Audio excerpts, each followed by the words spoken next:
as a JAMB candidate writing literature, you already know how crucial and sensitive that literature is for you.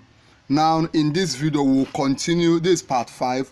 We'll continue our preparation. You know, literature is so important that you cannot play with it. You want to do law. You want to do just these crucial art subjects. Literature is so pivotal. It's not even something we can joke with. So I've been helping you with videos. So we'll continue. I'm giving you expected questions, expo questions, past question and answer. This is part 5, and we'll just ride on. Okay. A literary work in which the characters and events are used as symbols is known as dash. A literary work in which the characters and events are used as symbols is known as dash. A. Characterization. B. Allegory. C. Metaphor. D. Parallelism. The answer is simple. If you have read this book by John Bunyan, Pilgrim's Progress, you will know that Pilgrim's Progress is an allegory. It's a story that is talking about something else, a symbol of something else. Okay? A literary work in which the characters and events are used as symbols is known as an allegory. The answer is B. For those of you that are Christians watching this, you remember the story where Samuel was telling David that a king has many sheep, and he now saw another man that has only one sheep and took it over. That story he was saying is, he's not just telling him the story. That story is representing something else. That story is a symbol of something else. Do you understand? So a story that is a symbol of another thing is called an allegory. I hope you are following. Okay, let's continue. Characterization in a novel refers to the dash. Characterization in a novel refers to the dash. A. Writer's opinion of the characters. B. Where the characters are revealed to the readers. C. Characters and the way they behave. D. Reader's opinion of the characters. Let's take it again. Characterization in a novel refers to the dash. A. Writer's opinion of the characters. B. Way the characters are revealed to the readers. C. Characters and the way they behave. D. Reader's opinion of the characters. You can see that the options are confusing, but the right answer is option C. Characterization refers to the characters in a novel and the way the characters behave. Right? Recall that this is not the only video we have done on literature. If I were you, I will go back to part 1 of the videos we have done. What you are watching is part 5. If I were you, after watching part 5, I will go over to part 1 and watch it again. Go over to part 2, watch it many times. Go over to part 3. I mean, keep watching, keep getting yourself prepared, because the exam is very close. You can't afford to fail. In this channel, we don't give room to failure. Our target in this channel is for you to score 300 and above. I want you to claim it in the comment section. That you will gain admission this year. I want you to claim it. That when others are saying that they scored 170 or 180, you will be proud and say that you scored 300 and above. Our goal, I want you to claim it, is that you will gain admission this year. You will not spend one more year at home. I want you to claim it. And your admission will come from your effort based on merit, not on mago. You will not pay money. You will study hard, enter JAMB, write JAMB, smash JAMB once and for all. Get your good grades, then get admission and enter school. And they will give you the course that you need. They won't give you a different course. They won't give you a different institution. You will get it once. If you claim it, type "I claim it" in the comment section. Okay, let's continue. Question number 33.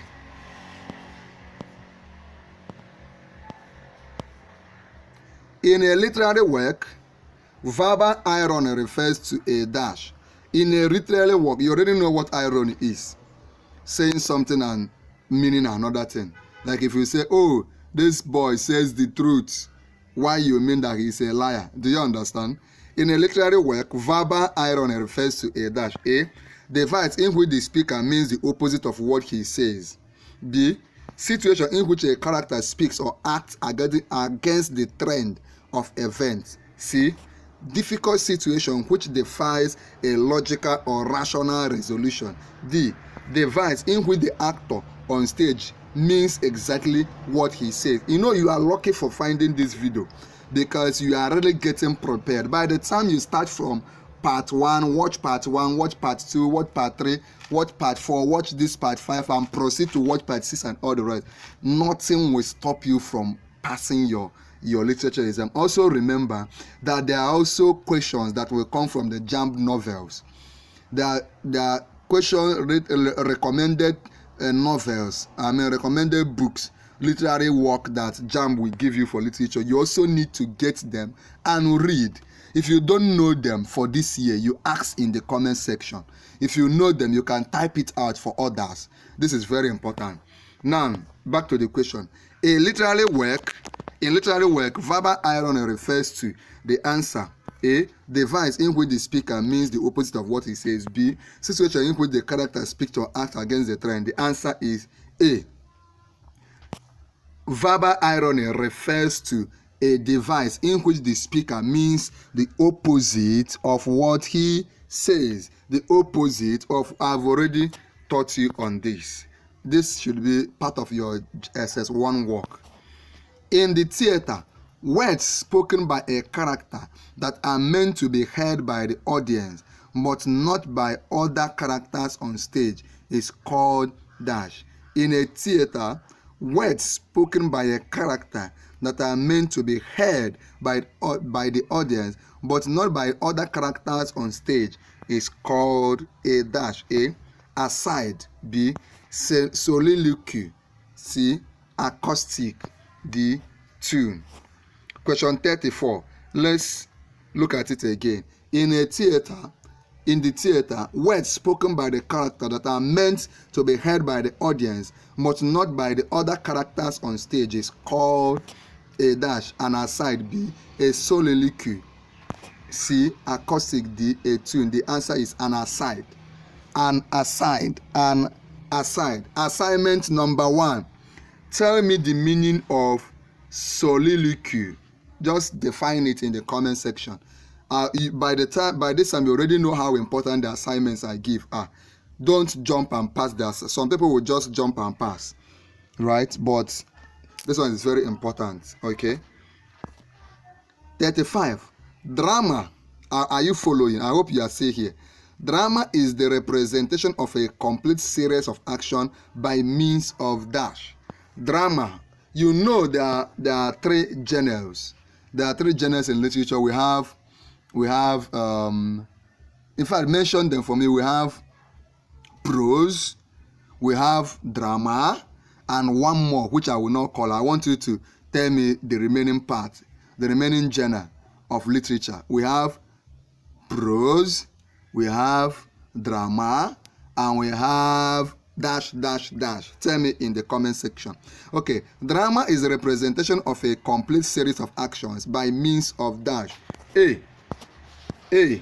By means of movement and gestures of the screen and audience. B. Speech, movement and gestures for the stage only. C. Speech, movement and gestures for the stage, screen and radio. D. Speech, gestures and movement for the screen and radio. Is this complicated? Let's go back to the question again.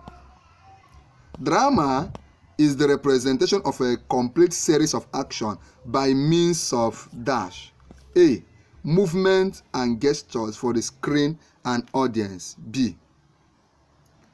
Speech, movement and gestures for the stage only. C. Speech, movement and gestures for the stage, screen and radio. Speech, gesture and movement for the screen and radio. The answer is speech, movement and gesture for the stage only. That one performed on the stage that people are presently watching is called a drama, not movie. Okay. Let's now move on. Remember that if you need me to give you access to other videos we've done on literature, on government, on economics, on use of English, on the JAMB novel, just tell me, sir, please give me access to the other videos you have done on this subject. You will now mention the name of the subject. When you get the videos you've done on use of English, please settle down. We have done over close to 30 videos. Settle down and watch them part 1, part 2 with your pen and your paper. Also, at the end of this video, if you watch this video to the end, you will qualify to get a free gift from me. That free gift will be free JAMB syllables, free JAMB past question. You need those materials in your preparation, so I will give them to you, believing that you will not joke with it, believing that you will use it to really get yourself ready for this exam. I cannot read for you. How I wish I can do that for you, but I can only help you by preparing you. Okay, a poet's use of regular rhythm is known as dash. A poem's use of regular rhythm is known as dash. Before I answer this question, I have an assignment for you. Tell me the difference between rhythm and rhymes. Rhythm and rhymes. Rhythm and rhymes. Rhythm and rhymes. They look similar, but they're actually different. Tell me the difference between two of them in the comment section. A poet's regular rhythm is known as dash. A. Allegory. B. Assonance. C. Meter. D. Onomatopoeia. Onomatopoeia. Of course, the answer is assonance. A poet's regular use of regular rhythm is known as assonance. Assonance. B is the correct option. Let's continue. A literary genre which directly imitates human action is dash.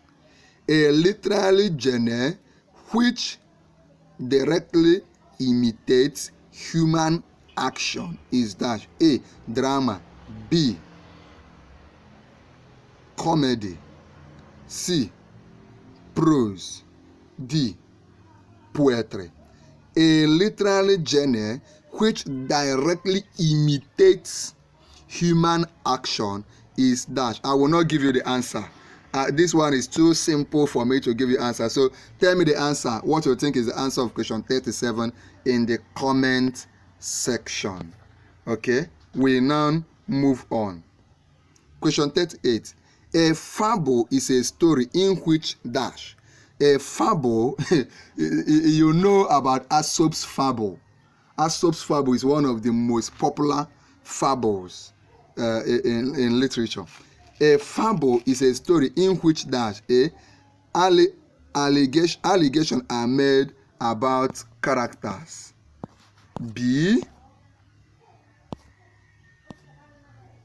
Animals or things are used as characters. C. There is an important setting. D. The story is told in poetic form. A fable,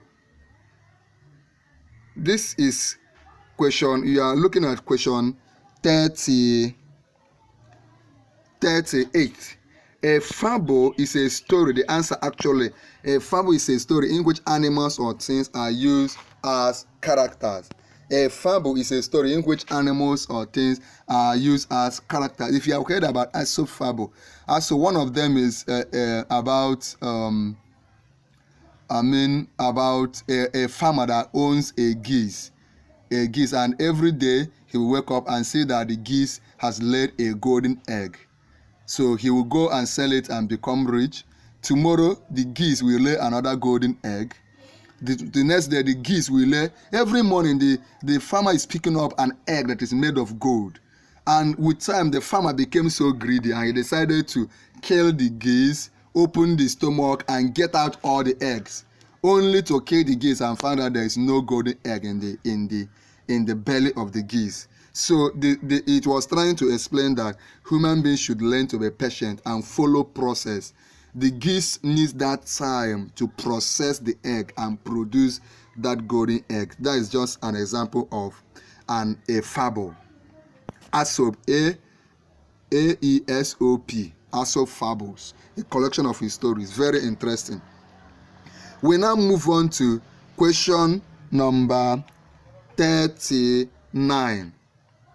The juxtaposition of two contrasting ideas in a line of poetry is dash. When you mean juxtapose, that means you're placing two opposite ideas side by side. The juxtaposition of two contrasting ideas in a line of poetry is dash. A. Euphemism. B. Synecdoche. C. Catharsis. D. Oxymoron. The juxtaposition of two contrasting ideas in a line of poetry is called, the answer is simple. The answer is oxymoron. Oxymoron. I have an assignment for you. I want you to give me the definition, the meaning of these concepts, 4 of them. Can you look at them in the screen? Euphemism, synecdoche, catharsis, and oxymoron. Please, you already know how important the assignments I give are. Do not jump and pass. Just write them down and tell me their meaning. Euphemism, synecdoche, catharsis, and oxymoron. If I were you, I would take this thing seriously. You may jump it, and by the time you enter the exam hall, it will be the number 31st question, looking at you eyeball to eyeball. Okay, let's look at this question 40, very important. The main aim of a caricature is to dash. The main aim of a caricature is to dash. A. Describe. B.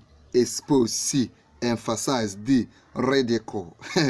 If they say you are making caricature of your headmaster or your principal, what do you mean?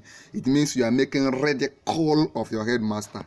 If they say you are making a caricature of yourself, it means you are making a mockery or a ridicule of yourself. So the main aim of a caricature is to ridicule or to make mockery of something. Now, I believe you have watched part 5. In part 6, we will continue.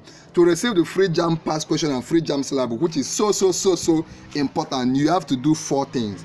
4 steps. Step number 1 is so important, and it is compulsory. To receive anything from us, you need to join our YouTube channel. So find the option in our channel, click on join immediately. See it as an investment. Don't even dodge it. Join, go ahead and join. Number 2 is to like this video. Just click on like this video. Number 3 is for you to share this video. Click on share this video here on YouTube. Then come back, click on share again. Copy the link to this video, share that link on YouTube, share it on WhatsApp groups, on WhatsApp status, on Facebook groups, Facebook status, on Telegram channels, on Facebook groups, WhatsApp groups, anywhere your friends are, your classmates group, share the link to this video to them. Then finally subscribe to our YouTube channel, Noble Tutorials. Remember, number 1 is compulsory. Joining this YouTube channel is compulsory. Then after you do that, like this video, share this video, then subscribe to our YouTube channel. When you subscribe, come under the comment of this video and type I have subscribed. Type what? I have subscribed. Remember the assignments I give you, submit them. When I see you type I have subscribed, I will chat you up, and when I see you submitting the assignment, I will chat you up and send you all those materials. I've just left a very important video for you on the screen. Click on it now and watch.